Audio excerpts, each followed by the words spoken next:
मेरे प्यारे dear students, मैं सोचा था कि आप लोगों को जैसे सिलेबस कंप्लीट होगी मैं आप लोगों का चैप्टर बाय चैप्टर एमसीक्यू का क्विक रिवीजन करवाऊंगा। लेकिन आप सभी को अच्छी तरह से पता है कि मैं अगर ज्योग्राफी की मैं बात करूं तो 20 टॉपिक, मैं हिस्ट्री की बात करूं तो 12 टॉपिक, मैं इकोनॉमिक्स की बात करूं तो 12 टॉपिक, मतलब इस तरह से अगर काउंट करें ना तो लगभग 80-90 प्लस आपका टॉपिक बन रहा है, सारा सब्जेक्ट मिला करके आपका 5 सब्जेक्ट की अगर मैं बात करूं।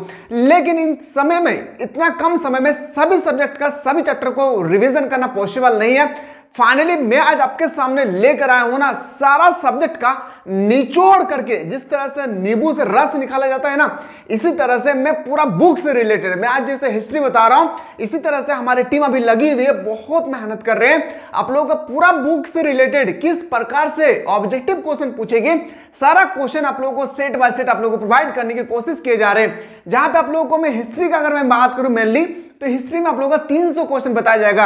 याद रखिएगा 300 क्वेश्चन आप लोगों को फुल एंड फाइनल बताया जाएगा। और उम्मीद है ये क्वेश्चन करने के बाद सीना ठोक कर मैं कह रहा हूं मेरे लाल कि आपके पेपर में एक भी क्वेश्चन नहीं छूटेगी जो आप लोगों का 30 मार्क्स का क्वेश्चन छपने वाले हैं।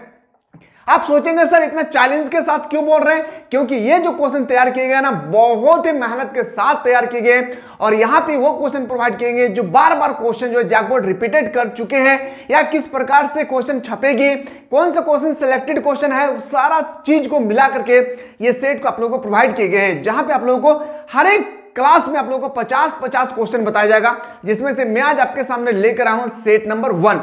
सेट नंबर 1 में मैं आपके सामने 50 VVI ऑब्जेक्टिव क्वेश्चन आपके सामने एक एक करके प्रस्तुत करने वाला हूं। इसके बाद अगर सेट 2 भी अगर आप लोग देखना चाहते हैं तो उसके लिए सबसे पहले आप लोगों को प्ले स्टोर को डाउनलोड करके मिसाइल क्लासेस के आपको डाउनलोड करना होगा। मिसाइल क्लासेस के आपको डाउनलोड करके क्रैश कोर्स को आप लोगों को ज्वाइन करना होगा। क्रैश कोर्स को ज्वाइन करने के बाद यहाँ पे आप लोगों का क्लास जैसी खत्म होगी, आप लोगों का यहाँ पे नोट्स भी प्रोवाइड किए जाएंगे। उस नोट्स को आप डाउनलोड करके अपने मोबाइल पे भी रख सकते हैं, ठीक है। तो लेट ना करें, जल्दी से जाएं, क्रैश कोर्स को ज्वाइन करिए। यहाँ पे आप लोग का ऑब्जेक्टिव हो, सब्जेक्टिव हो, अगर इकोनॉमिक्स लिए हैं तो मैथमेटिक्स से रिलेटेड, ज्योग्राफी लिए हैं तो मैप से रिलेटेड सारा चीज यहाँ पे आप लोग को प्रोवाइड किए जा रहे हैं। अगर आप हिंदी लिए हैं, हिंदी इलेक्टिव या हिंदी कोर, तो आप लोग का लिटरेचर सेक्शन जो होती है यहाँ पे आप लोगों को प्रोवाइड किया जा रहा है। अगर आप इंग्लिश लिए होंगे तो आप सभी को पता है कि आर्टिकल पूछे जाते हैं, उसके बाद आप लोगों का रिपोर्ट राइटिंग, एडिटर के पास राइटिंग, नोटिस राइटिंग, सारा चीज आप लोगों को यहाँ पे प्रोवाइड ऑलरेडी किए जा रहे हैं। तो चलिए आज की क्लास जो है आप लोगों का मॉडल पेपर से कई गुना बेहतर होने वाला है ये क्लास को। बस अगर आप लोग सेट 2 देखना चाहते हैं तो एक बार डिस्क्रिप्शन में, सॉरी आपका एक बार कमेंट सेक्शन खुला हुआ है, कमेंट करिए कि सर हम लोगों को जल्दी से सेट 2 लेकर आइए। साथ ही साथ आप लोगों से एक छोटा सा रिक्वेस्ट है मेरे प्यारे कि आप लोगों के लिए जब हम इतना मेहनत कर सकते हैं तो आप लोग इस वीडियो को ज्यादा से ज्यादा बंदे तक शेयर क्यों नहीं कर सकते, क्योंकि देखिए ये जो सेट में तैयार किया हो ना बहुत इंपॉर्टेंट है। इसलिए मैं कह रहा हूं कि आपसे छोटा सा एक निवेदन है, नम्र निवेदन है कि आप इस वीडियो को ज्यादा से ज्यादा अपने दोस्तों को शेयर करिए। चलिए पहला क्वेश्चन पे हम लोग आगाज करते हैं। आज के पहला क्वेश्चन हम लोग का आज 2024 के एग्जाम को देखकर, 2024 के एग्जाम को देखकर ये सेट को तैयार किया गया है, और आज का हम लोग का ऑब्जेक्टिव का पहला क्लास है। ऑब्जेक्टिव का पहला क्लास है। इसके पहले जितना भी क्लास हो चुकी है बिल्कुल वो क्वेश्चन तो आप लोग करना है, लेकिन आज के बाद जो भी क्लासेस होगी ऑब्जेक्टिव का top of the most important question होगी। पहला क्वेश्चन है कि भारतीय पुरातत्व का पिता किसे कहा जाता है? Alexander Cunningham. मैं आप लोगों को एक्सप्लेन नहीं करूंगा क्योंकि आप बहुत सारा क्वेश्चन है, सारा क्वेश्चन को बताना पॉसिबल होगी, याद रखिएगा। इसलिए मैं बार बार कह रहा हूं कि आप लोगों को मैं फास्टली बता रहा हूं। सिंधु घाटी सभ्यता में बिसला स्नानगर का अवशेष कहां से प्राप्त हुआ था? तब सभी को पता है कि मोहनजोदाड़ो। मोहनजोदाड़ो से रिलेटेड कैसे आएगी क्वेश्चन? इसकी खोज कब हुई थी? 1922 में। इसका खोज किसने किया था? आर.डी. बनर्जी ने। याद रखिएगा आर.डी. बनर्जी ने इसकी खोज की थी। अगर आपसे पूछा जाएगा कि मोहनजोदाड़ो जो है इसका अर्थ क्या होती है, तो मृतकों का टीला या शमशान घाट या कब्रिस्तान, याद रखिएगा, ठीक है। चलिए क्वेश्चन नंबर नेक्स्ट पे आते हैं सर लाउडली। और जो भी बंदा पेड कोर्स लिए हैं याद रखिएगा उन लोगों का क्लास खत्म होने के बाद आप लोगों को नोट्स जो है पीडीएफ जो है आप लोगों को प्रोवाइड किए जाएंगे 300 प्लस क्वेश्चन का। सारा क्वेश्चन आप लोगों को कंठस्थ कर लेना है। ऐसे तो मैंने 5 सेट आप लोगों को प्रोवाइड किया हूं वो तो आप लोग, मुझे आशा है कि आप लोग पूरा कंप्लीट कर चुके हैं। बस वही सब क्वेश्चन बार बार जो क्वेश्चन रिपीटेड होती है वो आप लोग यहाँ पे आप लोगों को बेहतरीन तरीके से प्रोवाइड किए जा रहे हैं। हड़प्पा सभ्यता का सबसे बड़ा नगर आप सभी को पता है मोहनजोदाड़ो होगी। कालीबंगान कहाँ है? राजस्थान में लोथल कहाँ है? गुजरात में रंगपुर कहाँ है? पंजाब में रोपड़ कहाँ है? पंजाब में, ये सब को नोट डाउन करते रहिएगा। क्वेश्चन 4 में आते हैं लोथल कहाँ है? लोथल जो है कहाँ पे? गुजरात में, याद रखिएगा। ऑप्शन नंबर क्या हो जाएगी? ए इसका राइट आंसर हो जाएगी। क्वेश्चन नंबर आते हैं सर 5। क्लास अच्छा लगे मेरे लाल एक बार लाइक करिए, अगर मेरी मेहनत पर थोड़ा सा भी आप लोगों को दया आए तो। सिंधु घाटी सभ्यता की जुड़वा राजधानी थी? सिंधु घाटी सभ्यता का जुड़वा राजधानी कौन सी है, ये आपसे यहाँ पे पूछेंगे। तो बताएंगे सर सिंधु घाटी सभ्यता जो थी इसकी जुड़वा राजधानी का नाम था क्या? याद रखिएगा मोहनजोदाड़ो और हड़प्पा। क्या हो जाएगी? मोहनजोदाड़ो और हड़प्पा बिल्कुल इसका सही उत्तर हो जाएगा। ऑप्शन नंबर सी इसका राइट आंसर है। क्वेश्चन नंबर नेक्स्ट पे आते हैं सर 6, प्रसिद्ध ग्रंथ इंडिका की रचना किसने की थी? प्रसिद्ध ग्रंथ इंडिका की रचना किसने की थी? और डिस्क्रिप्शन में एक व्हाट्सएप का लिंक दिया हुआ है, व्हाट्सएप के लिंक को आप लोग जल्दी से ज्वाइन कर लीजिएगा जो बंदा अभी तक नहीं किए हैं। प्रसिद्ध ग्रंथ इंडिका की रचना करने वाले व्यक्ति थे मेगास्थनीज। कौन थे सर? मेगास्थनीज। यानी ऑप्शन नंबर आपका बिल्कुल सही उत्तर हो जाएगी, बी इसका राइट आंसर है। क्वेश्चन नंबर आते हैं सर अगला प्रश्न है कि प्राचीन भारत में धर्म की शुरुआत किसने किया था? आप सभी को पता है कि अशोक ने इसकी शुरुआत की थी, यस या नो? अशोक ने। अब धर्म की शुरुआत आप सभी को पता है कलिंग युद्ध। क्या? कलिंग। याद रखिएगा कौन सा युद्ध सर? तो बताएंगे सर कलिंग युद्ध। कलिंग युद्ध। अब कलिंग युद्ध के बाद अशोक ने कौन सा धर्म को ग्रहण किया था? याद रखिएगा बौद्ध धर्म को। इसको भी आप लोगों को नोट डाउन करते रहना है। चलिए अगला प्रश्न पे आते हैं सर क्वेश्चन नंबर 80, पाटलिपुत्र नगर की स्थापना उदयन ने किस नदी पर किया था? सबसे पहले पाटलिपुत्र की स्थापना किसने किया था? उदयन ने किया था। पाटलिपुत्र की स्थापना कितने किया था? उदयन ने किया था। और टारगेट बनाने में बार बार कह रहा हूं मेरे प्यारे, टारगेट बना के रखिए, याद रखिएगा, चाहे वो एप्लीकेशन वाले हो चाहे यूट्यूब वाले हो, दिल पे पहला ही आप लोग ठान के रखिए। सर 30 का मतलब 30 होता है, 30 का मतलब 29 हम लोग कभी नहीं सुने हैं। बस सर 30 का मतलब सिर्फ 30 है, 30 ला के दिखाएंगे सर। हर एक सब्जेक्ट में कोई भी सब्जेक्ट लेकर स्टडी करें, टारगेट बनाए पहले से कि 30 का मतलब 30 होता है। बस आप लोग ये टारगेट बनाएंगे तो जरूर आपका मार्क्स बढ़ेगी। पाटलिपुत्र नगर की स्थापना सबसे पहले पूछेगी किसने किया था? उदयन ने। किस नदी के संगम पर किए थे? तो बताएंगे सर गंगा नदी था, सोन नदी था, पुनपुन नदी था। इस तरह से देखा जाए तो ऑप्शन नंबर क्या हो जाएगी? इन सब के संगम पर, यानी ऑप्शन नंबर डी इसका राइट आंसर हो जाएगी। जितना क्वेश्चन है सारा क्वेश्चन पूछा हुआ प्रश्न है, मैं अपने तरफ से एक भी प्रश्न लेकर नहीं आया हूं। किसके अभिलेख में भूदान का उल्लेख मिलता है? किसका अभिलेख में? तो बताएंगे सर प्रभावती गुप्त से। ऑप्शन नंबर सी इसका राइट आंसर हो जाएगी। क्वेश्चन नेक्स्ट पे आते हैं, मेगास्थनीज भारत में किसके दरबार में आया था? जो मेगास्थनीज थे भारत में किसके दरबार में आए थे बताइएगा? तो बताएं सर इसका राइट आंसर होगा चंद्रगुप्त मौर्य। क्या हो जाएगी? चंद्रगुप्त मौर्य, यानी ऑप्शन नंबर ए इसका राइट आंसर है। क्वेश्चन नंबर नेक्स्ट पे आते हैं सर एलोरा में कैलाश मंदिर, सबसे पहले आपसे पूछी जाएगी कि कैलाश मंदिर कहां स्थित है? एलोरा में। एलोरा में कैलाश मंदिर किस राजवंश में निर्मित करवाया था? वह राजवंश का नाम था राष्ट्रकूट। याद रखिए किसने करवाया था? राष्ट्रकूट वंश ने करवाया था एलोरा मंदिर का निर्माण, सॉरी एलोरा में कैलाश मंदिर का निर्माण। इन ऑप्शन नंबर डी इसका राइट आंसर हो जाएगी। क्वेश्चन नेक्स्ट पे आते हैं, महाभारत का युद्ध कितने दिन तक चला था? आप सभी को पता है 18 दिन तक चला था। याद रखिए कितने दिन तक? 18 दिन तक। क्षेत्र का नाम था कुरुक्षेत्र। याद रखिएगा जगह का नाम कुरुक्षेत्र। इसको भी आप लोग अपने कॉपी पे नोट डाउन कर लीजिएगा। जो जो आता है बहुत अच्छी बात है, नहीं आएंगे तो वो आप लोग को नोट डाउन करते रहना है। किस काल में वर्ण व्यवस्था वंशानुगत जाति में परिवर्तन हो गई थी? तो बताएंगे सर उत्तर वैदिक काल में। कौन से काल से? उत्तर वैदिक काल, यानी ऑप्शन नंबर ए इसका राइट आंसर हो जाएगी। अगला प्रश्न पे आते हैं सर, अगला क्वेश्चन है कि मनुस्मृति में कितने प्रकार के विवाह का उल्लेख है? जो मनुस्मृति है इसमें 8 प्रकार के विवाह का उल्लेख है। कितने प्रकार का? 8 प्रकार के विवाह का उल्लेख है। ना ऑप्शन नंबर क्या हो जाएगी? सी इसका राइट आंसर हो जाएगी। चलिए देखते हैं कितने ऐसे स्टूडेंट है जो सेट 2 के लिए काफी ज्यादा एक्साइटेड है। सर हम लोग को सेट 2 भी प्रोवाइड करने की कोशिश करिए। भीम ने हिडंबना के साथ कौन सा विवाह संपन्न किया था? तो बताएंगे सर गंधर्व का। क्या जाएगी? ऑप्शन नंबर बी इसका राइट आंसर है। क्वेश्चन नेक्स्ट पे आते हैं। चलिए प्रथम बौद्ध संगीत, प्रथम बौद्ध संगीत, द्वितीय बौद्ध संगीत, तृतीय बौद्ध संगीत, चतुर्थ बौद्ध संगीत बेहतरीन तरीके से अगर ट्रिक के माध्यम से समझना चाहते हैं तो एक बार कमेंट करिएगा। मैं 1 से 1.5 मिनट के बीच में एक ऐसा ट्रिक लेकर आऊंगा जो आप जिंदगी में चाह कर भी ना आप भुला नहीं सकेंगे कि प्रथम बौद्ध संगीत कहां हुआ था, दूसरा बौद्ध संगीत कहां हुआ था, तीसरा कहां हुआ था, चौथा कहां हुआ था, किसके शासन काल में हुई थी। सारा चीज मैं आपको बताने वाला हूं सिर्फ 1 से 1.5 मिनट के वीडियो में। अगर आप चाहते ट्रिक तो जल्दी से कमेंट करिएगा। प्रथम बौद्ध संगीत कहां हुई थी? तो बताएंगे सर राजगीर में। कहां पे हुई थी? राजगीर में। ऑप्शन नंबर सी इसका राइट आंसर हो जाएगी। अगला प्रश्न है, तालवंडी में किस प्रसिद्ध संत का जन्म हुआ था? याद रखिएगा, लिख के रख ले मेरे शेर और शेरनियों। ये सब क्वेश्चन एकदम रिपीट, बार बार रिपीटेड वाला क्वेश्चन है। क्या बोलेंगे सर? गुरु नानक जी। क्या रखिएगा? तालवंडी में गुरु नानक जी का जन्म हुआ था। आत्म का पुनर्जन्म मुख्य विषय है। आत्म का पुनर्जन्म मुख्य विषय है कौस्तिकी उपनिषद का। ऑप्शन नंबर क्या हो जाएगी? ऑप्शन नंबर बी इसका राइट आंसर हो जाएगी। चलिए और कोशिश करिए आप लोग, आप स्कूल ना धीरे धीरे छोड़ने की कोशिश करिए, क्योंकि स्कूल जाने से ना आपका समय वेस्ट हो रहा है। कोशिश करिए घर पे रहकर दबा करके स्टडी करिए। जो 30 दिन बचा हुआ है पूरा रोंद के दाड़िए। जिस तरह से एक स्टूडेंट्स IPS IAS आईएएस का तैयारी करते हैं ना, यूपीएससी की तैयारी करते हैं, लगभग 15-16 घंटा कंटिन्यू पढ़ते हैं। इसी तरह से आप लोग दबा करके एकदम 8 घंटा 10 घंटा एकदम दबा करके पढ़िए और दिखा दीजिए उस बंदे को जिसने कहा था तुम इतना मार्क्स नहीं ला सकते हो, बस दिखाना है उस इंसान को, ठीक है। चलिए, बुद्ध के उपनिवेश का संकलन है कहां पे है, तो बताएंगे सर सुत्त पिटक में। कहां पे है सर, सुत्त पिटक। ऑप्शन नंबर क्या हो जाएगी आपका, बिल्कुल सही उत्तर हो जाएगा, 20 द करेक्ट आंसर हो जाएगी। क्वेश्चन नंबर आते 20, सांची मध्य प्रदेश के किस जिले में स्थित है। सांची याद रखिएगा रायसेन में स्थित है। देखिए आपके सामने इस क्वेश्चन पे कंफ्यूज नहीं होना है, अगर भोपाल और रायसेन दोनों रहे तो आपको रायसेन लगाना है, और अगर रायसेन ऑप्शन पे ना रहे तो उस समय आपको भोपाल लगाना है। तो अभी क्या है, रायसेन और भोपाल दोनों है, तो बताएंगे सर ऑप्शन नंबर 20 का राइट आंसर हो जाएगी। मूव करते हैं सर अगला क्वेश्चन पे। अगला प्रश्न हम लोगों को 22, बौद्ध परंपरा में अशोक ने कितने स्तूप बनाए थे।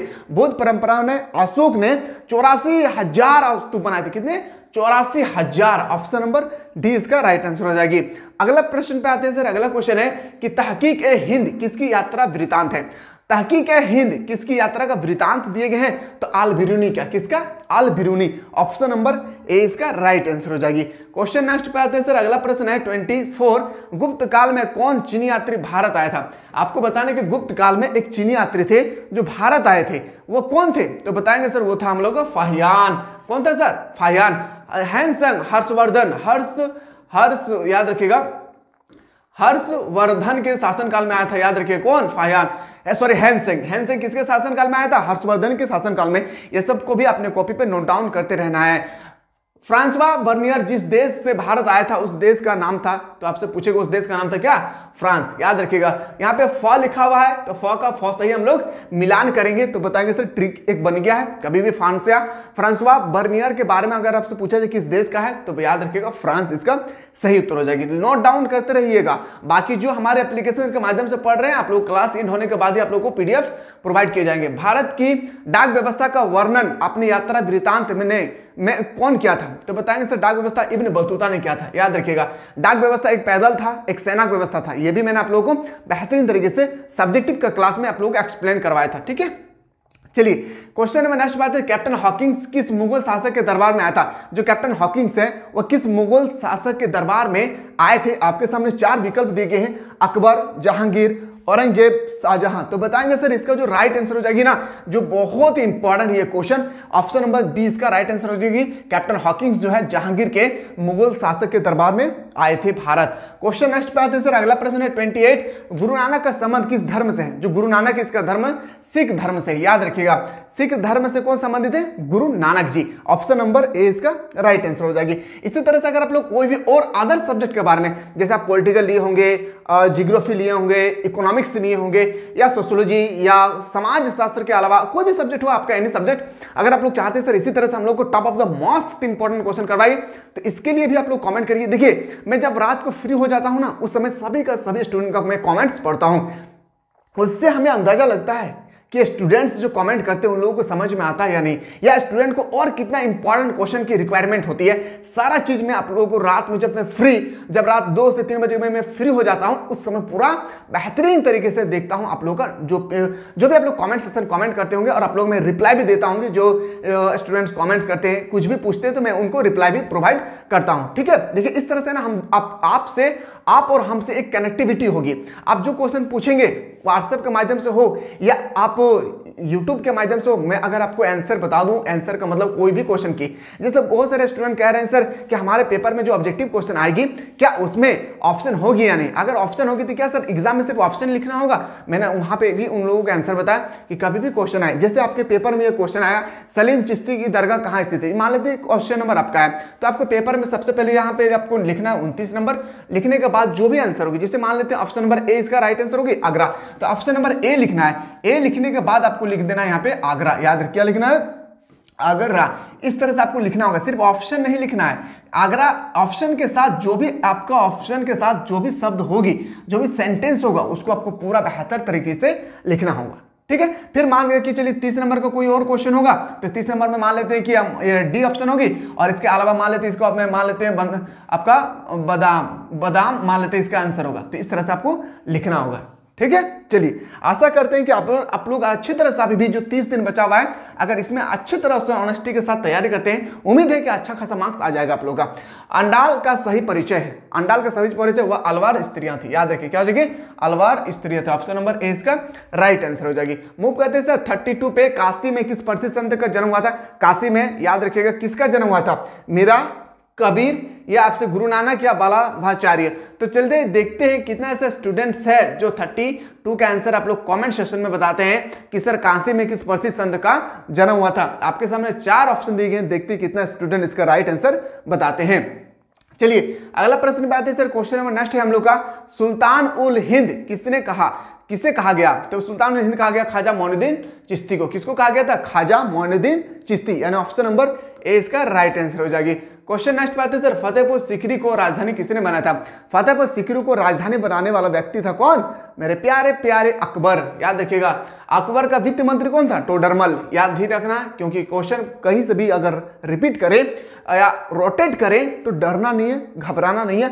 बस एक बात याद रखना है कि मां तेरे पसीने की हर एक बूंद को मैं मोती से चमकाऊंगा, तो सपने बड़े देखना, पूरा करके दिखलाऊंगा। याद रखिएगा मम्मी पापा को जो भी ड्रीम है हम सबको मिलकर पूरा करके दिखलाना है, चाहे हमें कितना भी मेहनत क्यों ना करना पड़े।